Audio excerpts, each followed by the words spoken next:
Posisi anggota militer Volodymyr Zelensky kembali jadi target serangan anggota militer Vladimir Putin. Seperti yang terlihat dalam rekaman yang ramai beredar di Telegram pada Kamis 14 Maret 2024.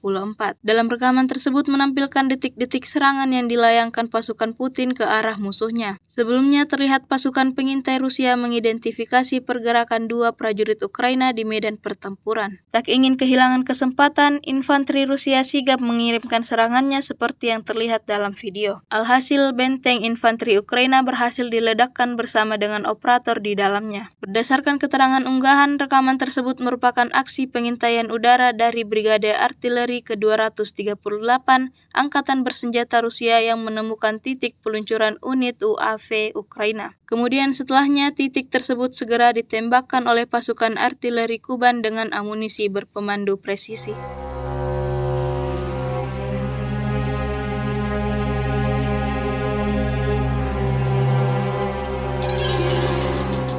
Download Tribun X sekarang, menghadirkan lokal menjadi Indonesia.